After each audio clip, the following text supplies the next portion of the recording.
Every day, there's a battle for your mind raging. Information coming from every angle with the will to deceive. Fear not. You found the place for truth. The voice of a generation that still has the will to believe in the greatest country in the history of the world. This is the Charlie Kirk Show. Buckle up. Here we go. Okay, everybody, radio stations across the country, happy Friday. Honored to be with you as always. We are here at the Bitcoin.com studio. Today's a very, very big day, and we're going to be covering it throughout the day as breaking news happens. But first, we want to foreshadow, and more importantly, we just want to describe what is happening before the big meeting in Alaska. President Donald Trump right now is on a plane. He's on Air Force One. He's on a plane flying from Joint Andrews Air Force Base all the way across the North American continent to Alaska. Before we go into the details of this, I just want to say this is President Trump at his best. He does not have to be doing this. He doesn't. He's trying to stop his seventh war. Let me say that again. He is trying to stop his seventh war. He's flying all the way across America and across Canada, confronting a foreign leader and taking a risk that this very well could fail because he wants peace. The president is doing this because he does not want to see the bloodshed, the suffering of 5,000 to 7,000 people dying per week. And for what? What is the goal? What is the objective?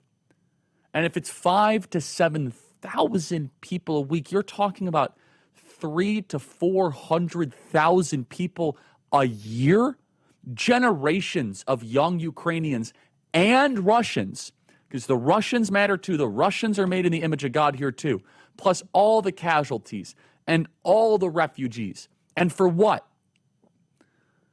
President Donald Trump is taking a mature approach here. Now, mind you, this summit comes on the heels of President Trump rushing more artillery and more military support for Ukraine. You see, Putin had a certain calculation. Putin thought that if Trump was going to send all of these armaments to Ukraine, that the MAGA base would revolt against Donald Trump. There's been no such revolt, actually.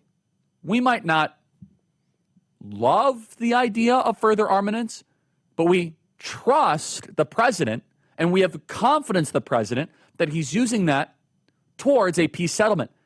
Vladimir Putin very well might have misread the room. The buried lead of this is not the fact that President Trump is flying across the continent. That should be appreciated.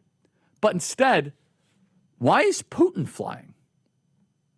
Why is Putin kind of taking the beta role here, flying to America, not on his turf or on neutral ground?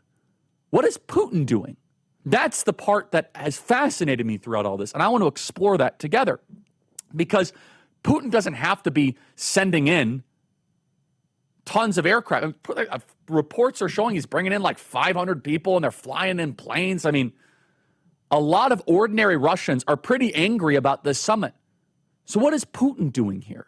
This is the first presidential meeting between a U.S. president and Putin in over 4 years. Biden had no interest in this. So we know why Trump is doing it, because he loves America. He doesn't want to see us in another boondoggle, doesn't want to see us in a quagmire, and his heart hurts for 7,000 dead people a week. And for all the liberals that attack Donald Trump, he is a better person than Joe Biden because he actually cares about 7,000 Russians and Ukrainians dying. He's doing something to stop it. But what is Putin doing here? That's the fascinating part. I don't have a clear answer, except I think Putin wants an end to this war more than he is broadcasting. Now, look, we need to set expectations cautiously. Hundreds of thousands of people have died in this war. Wars radicalize their participants, definitionally. It is a lot harder to end a 3-year war than it is to end a 3-week one. That's why the original Istanbul overture to end the war early on, that was our best shot.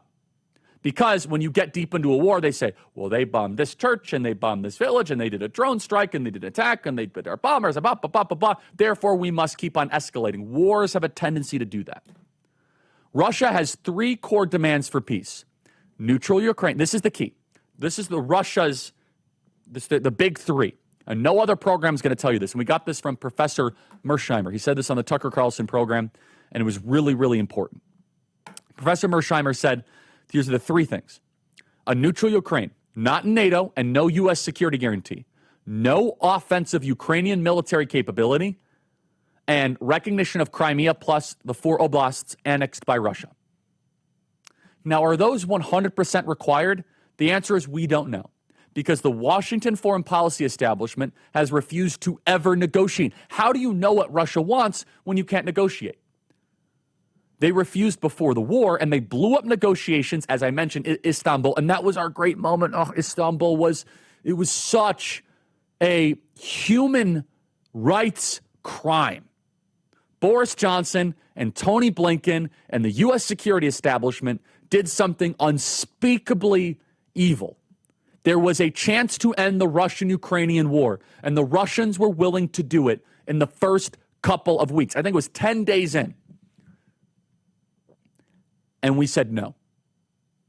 And now hundreds of thousands of more Ukrainians were used as cannon fodder for some abstract regime goal of the foreign security apparatus, and Biden sabotaged it. Of all the things in Biden's legacy, this is one of the most unspeakably dark moves of his administration. An entire generation of young Ukrainians died, and Russia took more territory. So it was for nothing. But if we were actually willing to negotiate, maybe peace would actually be possible. If we're willing to say no, Ukraine and NATO, and will recognize Russia holding Crimea and the Donbass, maybe Russia will let Ukraine keep its military. Or maybe they'll evacuate some of the territory they've captured. We don't know it's possible because nobody has tried to negotiate until now with President Trump. I will say, of the three guarantees, the most reasonable to the least reasonable. Okay. So no NATO, no security guarantee, no offensive Ukrainian military capability, and then the recognition of Crimea plus the land. Of the most reasonable, I think the land is the most reasonable. They won it. They invaded. They shouldn't have invaded, but they won it. Giving it back to Ukraine after Russia, that's not going to happen. So the European elite have to take the pill and stomach the fact that Vladimir Putin won back part of Ukraine, including Crimea. Okay, I don't like it. He should have invaded. But of all the contentions, that's one that I think there is some flex in the joints. Number two, though, is a little bit harder, which is a neutral Ukraine. Now, there's two parts of that. Ukraine should not be part of NATO, but then the security guarantee, there was like the Minsk agreement, so there's some component there. The last one, just looking at this as an honest onlooker, as an American who doesn't have as much skin in the game, saying that Ukraine can't have offensive weaponry capability, that's basically just saying we want them to be a sitting duck. Is Ukraine really going to invade Russia? Maybe, or the new territories? I guess. Russia can't demand the disarmament of another country while they are a major power. I think that's a little bit silly. But maybe Russia can come to a deal, which is, okay, you get the land, no NATO, and then Ukraine can keep its military. Will they strike that deal? We don't know. President Donald Trump has said that he will know in the first couple of minutes whether or not Vladimir Putin is ready or not. Ukraine would probably only fight to take back the regions occupied by Russia, so this could end up being like an endless multi-decade war. But I want to repeat something. What is Putin doing here? Because Putin is on pace right now to win an ugly victory. Ugly. Hard fought. Lots of death. But why is Vladimir Putin getting on an airplane and flying to Alaska, not in Belarus, not in Switzerland, not in Abu Dhabi, not in Doha, but he's flying to America? When was the last time Vladimir Putin was on American soil? Maybe a decade ago? What is Putin doing here? I have a theory that we're going to explore after the break, because I actually think Vladimir Putin, deep down, would much rather have a soft working relationship with the United States of America than Russia. Russia and China are not nearly the natural allies that you think they are. And maybe that might be the buried lead as to why Vladimir Putin is getting on a plane and flying to Anchorage. GoodRanchers.com. Check it out right now. It's amazing. By the time the show ends, another American family farm will shut down, not because they stopped working hard, but because a lot of grocery store meat doesn't come from them anymore. Over 85% of grass-fed beef in America stores is imported. Guys, I'm telling you, the chicken nuggets are unbelievable. Our kids just eat them. We have to have like a steady flow. And what I love about Good Ranchers, and we get it all the time, we could just count on it. Boom. Like every other Friday, knock at the door, and there's a box. In the box, you got Wagyu burgers, hot dogs, bacon, fillets, New York strip, pork chops, you name it, chicken wings. You have this amazing box.